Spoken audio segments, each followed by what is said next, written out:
Shalom. Salam sejahtera dalam kasih Kristus. Saat ini secara khusus saya akan menjawab komentar yang dituliskan oleh salah seorang dari saudara kita yang non-Kristen bernama Raden Aswatama, di mana beliau di dalam video yang sudah saya unggah memberikan respon dan tanggapan kepada saudara kita Effendi Sitorus, di mana saudara kita Effendi Sitorus mengutip bagian firman Tuhan yang menegaskan bahwa adanya dunia ini oleh karena karya dari Allah Tritunggal Maha Kudus, Bapa, Firman, dan Roh. Dan saudara kita Effendi Sitorus mengutip bagian firman Tuhan dari Yohanes 1 ayat 1 sampai 3. Dikatakan demikian. Pada mulanya adalah firman. Firman itu bersama-sama dengan Allah. Dan firman itu adalah Allah. Ia pada mulanya bersama-sama dengan Allah. Segala sesuatu dijadikan oleh Dia, dan tanpa Dia tidak ada suatu pun yang telah jadi dari segala yang telah dijadikan. Kemudian saudara kita Effendi Sitorus kembali mengutip bagian firman Tuhan dari Ibrani 1 ayat 1 sampai 3 yang isinya sebagai berikut. Setelah pada zaman dahulu Allah berulang kali dan dalam pelbagai cara berbicara kepada nenek moyang kita dengan perantaraan nabi-nabi. Maka pada zaman akhir ini Ia telah berbicara kepada kita dengan perantaraan anaknya, yang telah Ia tetapkan sebagai yang berhak menerima segala yang ada. Oleh Dia, Allah telah menjadikan alam semesta. Ia adalah cahaya kemuliaan Allah dan gambar wujud Allah, dan menopang segala yang ada dengan firman-Nya yang penuh kekuasaan. Saudaraku yang dikasihi oleh Tuhan, setelah saudara kita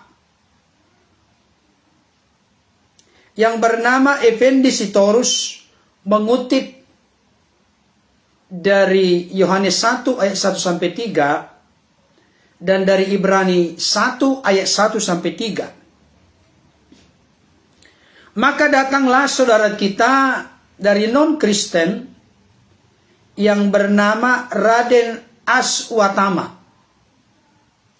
Beliau memberikan balasan komentar kepada Effendi Sitorus. Gimana menciptakannya? Sebelum Yesus datang, alam sudah ada. Pakai logika dong. Malahan sebelum Yesus ada pun, Ibunda Siti Maryam ada duluan. Terus yang ciptakan siapa ibundanya? Kan Tuhannya belum lahir. Ya deh, gimana Anda saja. Sing penting benar kita, kata Anda. Aku sih enggak. Nah, saudara-saudara yang dikasih oleh Tuhan, model-model argumentasi atau komentar yang dituliskan oleh saudara kita non-Kristen Raden Aswatama ini banyak mewarnai media sosial, termasuk di dalam kanal saya, apakah itu YouTube, apakah itu Facebook. Secara khusus di Facebook dituliskan komentar ini. bagaimana Yesus yang menciptakan dunia ini. Dengan argumentasi, sebelum Yesus datang, alam atau bumi dunia ini sudah ada. Bagaimana yang belum ada menciptakan yang sudah ada? Kan kira-kira demikian maksudnya. Beliau juga membandingkan, malahan sebelum Yesus ada pun, ibundanya Siti Maryam sudah ada duluan. Kalau pertanyaan seperti ini diperhadapkan kepada kita, kira-kira apa yang menjadi respon dan tanggapan kita, Bapak Ibu Saudara? Hal pertama ingin saya sampaikan, saudara-saudara kita dari non-Kristen, ketika mereka mencoba mendalami dan mempelajari iman Kristen, saya melihat mereka memiliki sikap hati hanya untuk maksud tujuan mencari-cari kesalahan, bukan mau menemukan kebenaran. Sehingga setiap mereka mempelajari atau membaca Alkitab, mereka sudah punya opini dulu. Dan setiap opini, pemikiran, dan pendapat yang sudah ada di benaknya. Hal itu menjadi benteng yang besar bagi dia ketika mendekati Alkitab. Jadi semua rumusan, tulisan, kata demi kata, kalimat demi kalimat, termasuk kitab-kitab di dalam perjanjian lama, perjanjian baru, mereka selalu mengartikannya dari sudut pandang keyakinan mereka. Dan mereka tidak mau tahu bagaimana cara memahami dan mengerti Alkitab secara baik, benar, dan bertanggung jawab. Contoh, seperti Raden Aswatama yang sebenarnya beliau ini hanya banyak komentar, tapi sama sekali tidak tahu apa-apa tentang doktrin ajaran kekristenan. Saya punya usul dan masukan sekaligus nasihat kepada model Raden Aswatama ini. Ketika engkau mau membaca Alkitab, belajarlah dengan memiliki sikap rendah hati. Karena semua kesimpulanmu, konklusi engkau ambil terkait dengan doktrin ajaran kekristenan, bukan seperti itu yang diyakini dan dipahami oleh orang-orang Kristen. Oleh karena itu, jangan paksakan apa yang menjadi opini, pemikiran, dan pendapatmu itu harus diiyakan oleh orang Kristen. Kenapa? Karena engkau tidak paham ajaran doktrin kekristenan. Termasuk juga orang-orang yang berkomentar di kanal YouTube saya atau di Facebook saya. Mereka semua menyimpulkan hal-hal yang sebenarnya sekali mereka tidak tahu apa-apa. Jadi, kalau demikian modelnya, saya ingin menegaskan dan menyampaikan. Sama seperti doa Yesus ketika ada di kayu salib. Atau sama seperti doa dari Stefanus yang mati martir di akhir hidupnya. Mencontoh, meneladani doa Yesus ketika di kayu salib. Ya Bapa, ampunilah mereka, sebab mereka tidak tahu apa yang mereka perbuat. Saya teringat dengan satu ungkapan yang sangat menarik, Bapak Ibu Saudara. Orang yang tidak tahu bahwa dia tidak tahu, itu adalah orang bodoh. Saya ulangi kembali ya Bapak Ibu. Orang yang tidak tahu bahwa dia tidak tahu, dia adalah orang bodoh. Berarti sok tahu, padahal tidak tahu. Tetapi kalau orang yang tahu bahwa dia tidak tahu, ini calon orang cerdas. Dia tahu bahwa dia tidak tahu, berarti ada kerinduan, roh kerendahan hati untuk tahu, sehingga menjadi pintar dan cerdas. Dan saya simpulkan, ambil konklusi, saudara-saudaraku non-Kristen yang memberikan komentar di laman Facebook saya, termasuk di kanal YouTube saya, mereka adalah orang-orang yang sok tahu. Mereka adalah orang-orang yang merasa lebih tahu dari orang Kristen. tapi sebenarnya mereka tidak tahu apa-apa. Inilah model yang ditunjukkan dan dipertontonkan oleh saudara kita Raden Aswatama ini. Saya miris melihatnya, membaca komentarnya, saya sedih. Kenapa sedih? Bukan karena terusik iman pengharapan saya, bukan. Tapi karena beliau selalu gagal paham. Beliau tidak mengerti, tidak memahami. Dan salah satu kelemahan orang-orang non-Kristen ketika berkomentar di laman Facebook saya atau di kanal YouTube saya adalah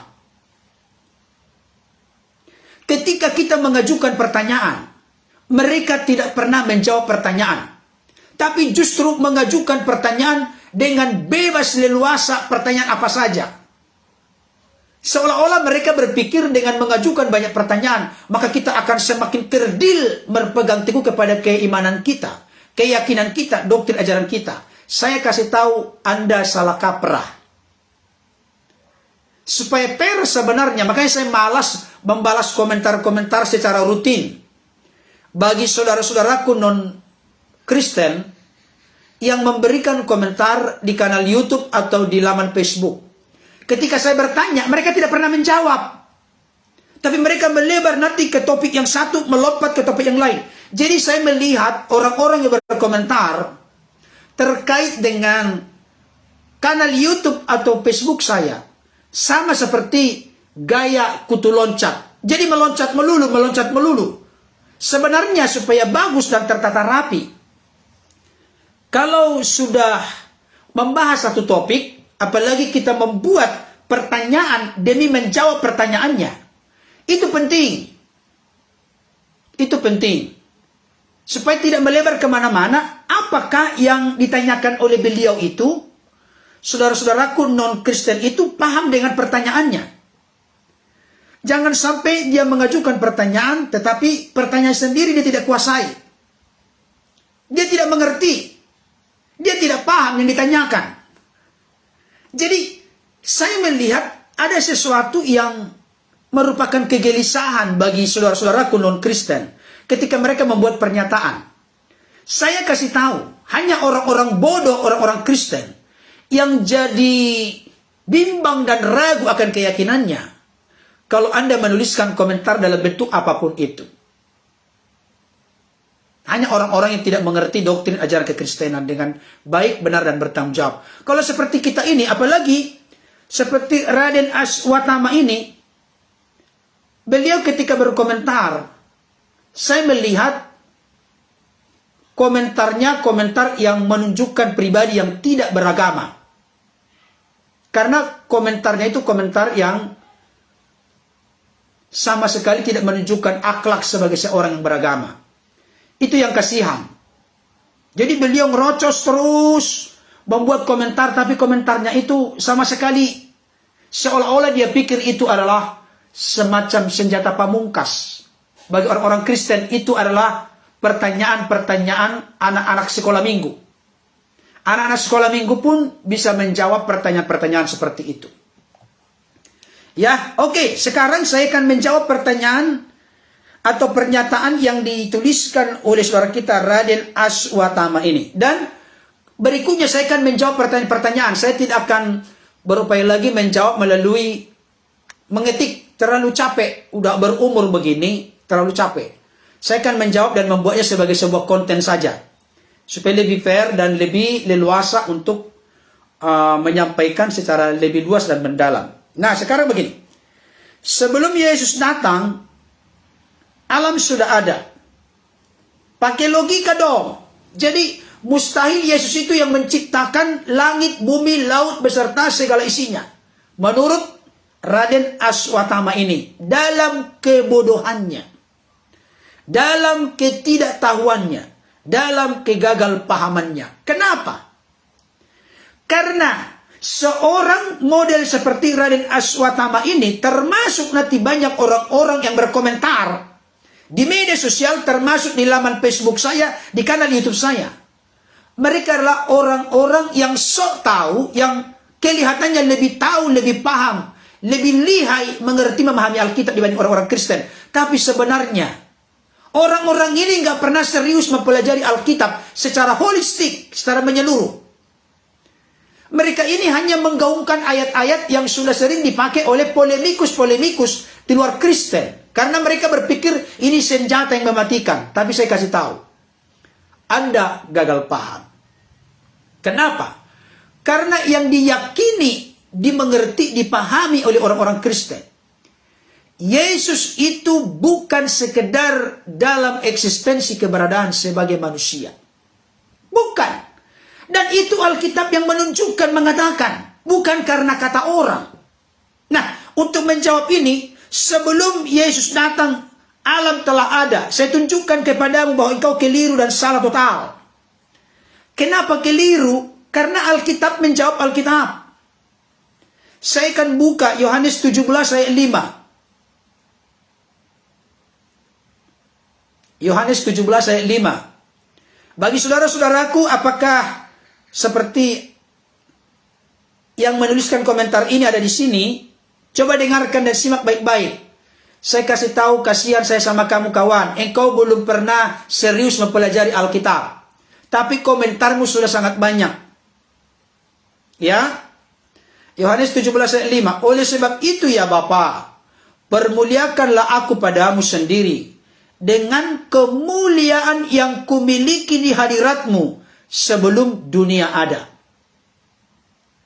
Perhatikan baik. Eksistensi keberadaan Yesus sudah ada. Kemuliaannya di hadirat Bapa sudah ada sebelum dunia ada. Udah nangkap? Jadi Yesus dalam eksistensinya sebagai firman, dia sudah ada sebelum dunia ada.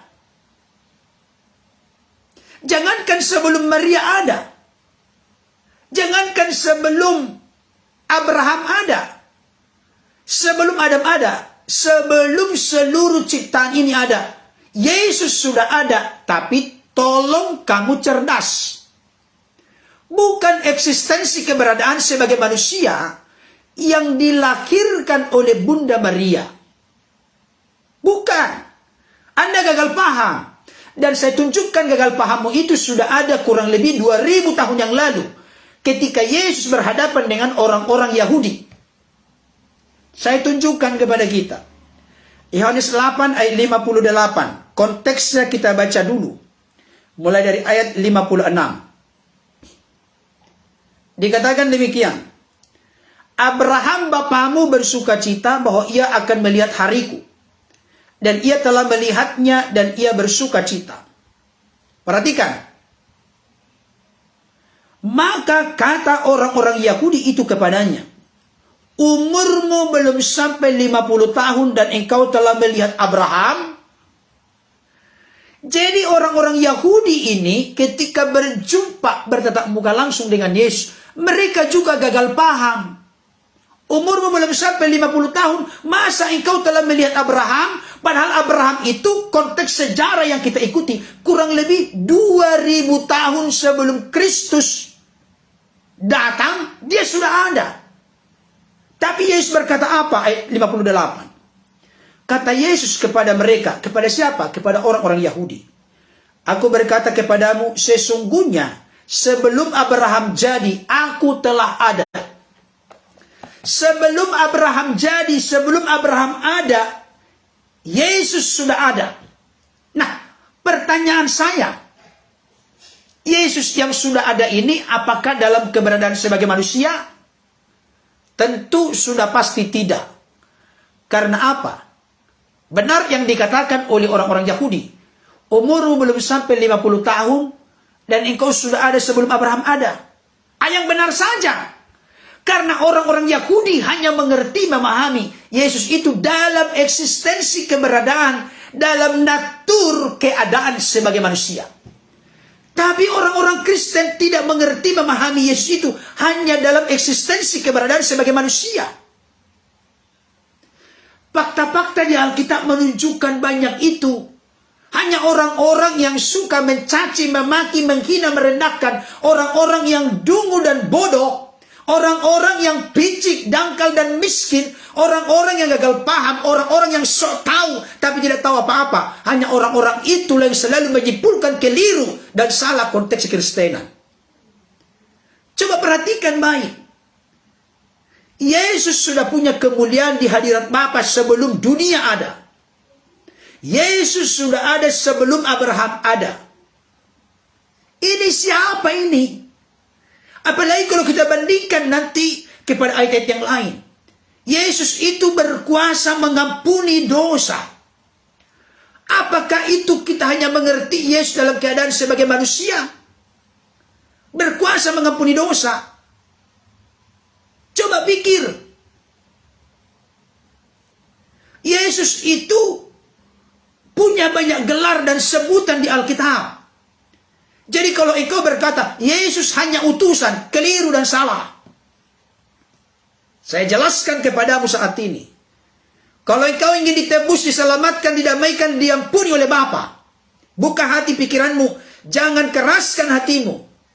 Jangan salah paham dengan Yesus. Pernahkah engkau berpikir, firman pernah nujul turun menjadi manusia? Renungkan baik itu. Renungkan baik. Firman pernah nujul turun mengenakan tubuh kemanusiaan. Adakah tokoh sebesar apapun di dunia ini? Adakah tokoh yang sebanyak apapun pengikutnya di dunia ini yang tadinya dia memiliki eksistensi, praeksistensi sebagai firman? Ada. Yohanes 8:42 berkata, Yesus itu keluar dan datang dari Allah. Kalau Yesus itu keluar dan datang dari Allah, apakah itu kemanusiaannya? Keadaannya sebagai manusia yang dikandung dan dilahirkan Bunda Maria? Oh tidak. Dia keluar dan datang dari Allah. Kalau keadaannya sebagai manusia itu keluar dan datang dari rahimnya Bunda Maria. Nangkah maksudnya ya? Jadi kepada saudara-saudaraku di luar sana, khususnya model dari saudara kita yang bernama Raden Aswatama, dimanapun engkau berada saat ini, saya berdoa kepadamu supaya Roh Kudus membuka hati pikiranmu. Sebagai bentuk perenungan kepada saudara-saudaraku non-Kristen, saya pernah membaca sekaligus mendengar bahwa Allah itu mencipta Adam dari tanah liat. Dan Yesus itu mencipta burung dari tanah liat. Allah mencipta Adam dari tanah liat, Yesus mencipta burung dari tanah liat, sehingga menjadi burung yang hidup. Apa pengertiannya itu? Bisa mencipta Adam dari tanah liat dan bisa mencipta burung dari tanah liat. Tolong saudara-saudaraku non-Kristen menjelaskan hal itu. Kok sama-sama bisa mencipta? Apa artinya itu? Itu saya sedang merenungkan sekarang ini. Allah mencipta Adam dari tanah liat dan Yesus mencipta burung dari tanah liat. Kok sama-sama mencipta? Apakah itu manusia biasa?